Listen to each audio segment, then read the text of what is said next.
Sebenarnya ikhlas itu lebih gampang dilakukan daripada diomongin sih. Oke. Ya. Betul ya? Dilakukan lebih daripada diomongin. Ada yang komen kebalik kok. Emang bener loh. Kenapa saya bikin bisnis di pedalaman dengan cara seperti itu? Karena satu, saya harus ngelolosin dulu mereka secara ekonomi. Ya. Karena secara ekonomi mereka kalah, akidahnya drop. Dan pas kita mau tarik balik ke Islam, mereka masyarakat bilang, kita ini dari pihak sananya dapat ini setiap bulannya dan dapat fasilitas ini. Contoh kayak kampung babi. Contoh kayak kampung babi. Ada kampung babi, orangnya Jumatan bareng pulang ngangon babi. Sama seperti dulu kopi juga. Niatnya ngebantu warga keluar. Kamu di situ dilipat sama dia dalam riba. 2008 saya teriak riba. Saya dihantam orang banyak. Saya ngumpet udah. Sebelum mulai, yuk dukung dakwah Vertizon TV dengan like, subscribe, dan nyalakan notifikasi.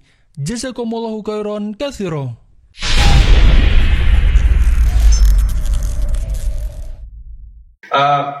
Saat ini brand apa yang sedang di develop untuk kemudian sesuai nih sama ini? Ya. Paling baru. Ya, kalau yang hampir semua brand saya memang saya posisi sebagai tadi kondisinya kita syirkah. Ini yang menarik, ini solusi dari Islam ya. Syirkah dalam kondisi entah itu saya sebagai sahibul mal, sebagai investor, entah itu sebagai pengelola gitu. Entah itu sebagai dua-duanya. Saat ini alhamdulillah ada 61 brand yang sudah jalan, dan alhamdulillah dari 61 itu hanya 6 yang tidak yang belum profit. Sisanya itu profit, alhamdulillah subhanallah gitu ya. Dan juga angkanya miliaran alhamdulillah gitu. Nah, apa yang kita lakukan di situ semakin gampang tadi, bagaimana kita kolaborasi. Ada orang yang dia punya kompetensi, punya keahlian dalam hal bidang tertentu, misalkan katakanlah di dunia klinik misalkan gitu ya, klinik mata gitu ya. Ya sudah kita masuk, yuk kita kolaborasi, saya invest, saya kelola juga, saya bantu, omset naik 10 kali lipat. Ada yang paham tentang dunia apa nih restoran, tapi saya nggak paham tentang restoran, saya bilang, yaudah saya sahibul mal aja ya, berarti kita mudharabah gitu kan kasusnya. Ya udahlah, saya kamu kelola, nanti investasi ini dalam kondisi kalau rugi berarti saya yang nanggung nih kalau kerugian, tapi saya udah percaya kamu, silakan yang benar. Jadi rata-rata memang bisnis kita mengikuti apa yang terjadi dalam di sini syirkah gitu ya. Dan itulah juga akhirnya ketika kita menggunakan Islam sebagai pedoman, masya Allah hasilnya luar biasa sih. Berarti kalau teman-teman yang hadir di sini untuk artinya untuk gabung, untuk syirkah dan segala macam memang mesti punya bisnisnya dulu. Harus ada sesuatu yang kemudian orang menarik untuk invest. Atau gimana tuh sebaiknya? Iya kan namanya syirkah ya? Iya. Ya, jadi kalau syirkah itu kan posisinya tergantung posisi di mana sebenarnya. Apakah kita sebagai investor? Makanya gini, orang mungkin jadi tanda tanya, bagaimana mungkin Kang Dewa 60 perusahaan, 60 brand tepatnya dengan 20 sekian perusahaan itu bisa jalan semua? Ya kan dulu ngeliat brandnya, dulu gak ngeliat kolaborasi dibaliknya gitu. Kebanyakan saya punya porsi gini kan. Dalam sebulannya nih misalkan financial planning saya dari 100% penghasilan itu kurang lebih 35% itu adalah untuk bisnis investasi 30%. 35%. 35%. Hanya 5% saya pakai untuk hidup. Ini rada ekstrim memang, makanya ekstrim financial planning gitu. Jadi 5% untuk kebutuhan hidup makan gitu ya. Terus sisanya 10% untuk tabungan, 50% berbagi, tinggal 5% bisnis. Artinya uang nganggur tiap bulan tetap masih ada. Wah nganggur nih, 30 juta, nganggur 500 juta, apa ya nih? Gitu. Ada yang datang kan saya, nih 50 juta, hajar. Gitu. Nah itu akhirnya memultiplikasi perkembangan bisnis. Dan itu saya niru dari Usman bin Affan, 1/3 rumusnya kan. 1/3 ya. 1/3 untuk bisnis, 1/3 untuk sedekah, 1/3 untuk hidup. Modal dan hidup. Kau Steven, apa bisnis apa nih kan? Koh, oke. Kelihatan kok kayak. Kodewa.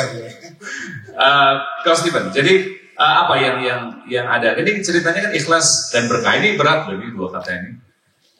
Sebenarnya ikhlas itu lebih gampang dilakukan daripada diomongin sih. Oke. Ya. Betul ya? Dilakukan lebih daripada diomongin. Ada yang komen kebalik kok. Emang bener loh.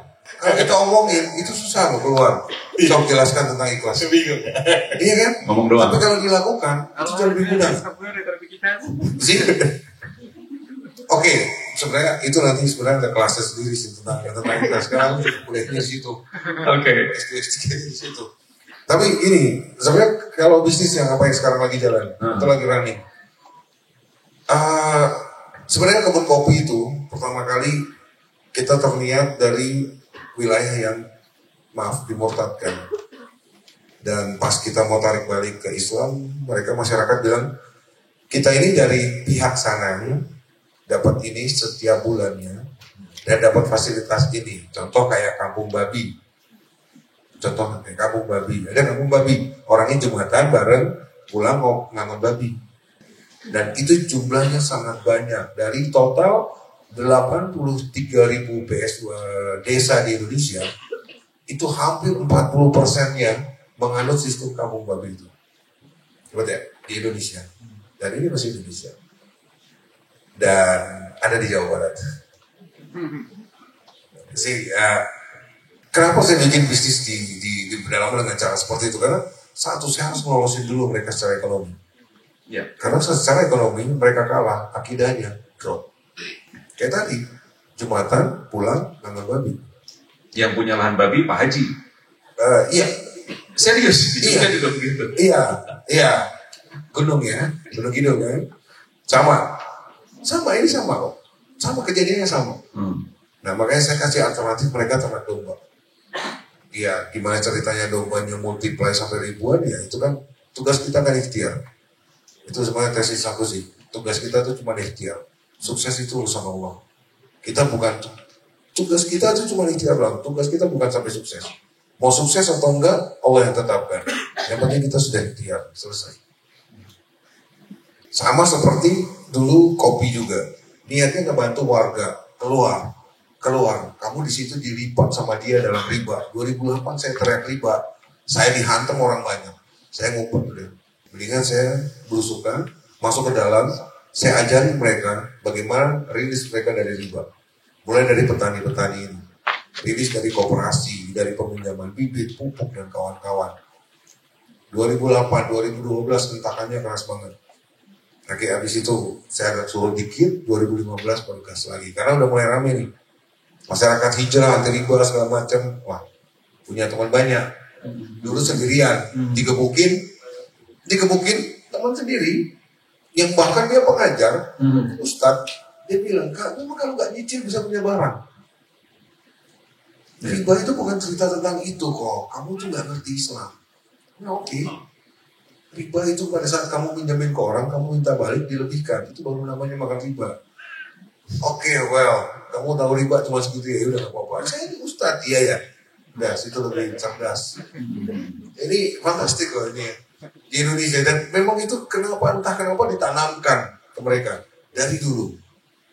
Makanya bisnis saya rata-rata bisnis rakyat, kebun-kebun rakyat, peternakan ada bisnis peternakan rakyat. Saya dulu cuma mau bantuin juga. Ini farming atau perkebunan rakyat, ini kopinya nggak bisa keluar karena nggak ada grading. Saya bantuin mereka untuk buat grade-nya, lalu mereka bisa ekspor. Kalau seterusnya nanti pada saat akhirnya Allah bantu saya juga untuk saya bisa sukses di kebun kopi, ya itu udah hadiah. Ikhtiar saya itu waktu itu cuma supaya mereka lolos dari riba, yaitu kopinya diekspor keluar dengan harga yang layak. Berarti memang inline dengan sirah juga ya, teman-teman ya. Artinya kalau Rasulullah waktu di Makkah memang beliau banyak diam, gitu ya. Ketika kemudian hijrah ke Madinah membangun peradaban, fisik mulai kuat, kemudian meskipun itu prosesnya juga lama, amwal juga mulai tumbuh, baru Rasulullah begitu, atau gimana nih saya? Artinya tidak bisa hanya sekadar dakwah mengentaskan mualaf, narasi dan segala macam. Memang harus mereka butuh itu ya. Iya, butuh realnya. Iya, butuh dana realnya. Gitu ya. Butuh. Mereka butuh makan. Makanya kan satu kemiskinan itu kan paling dekat ya dengan kekufuran.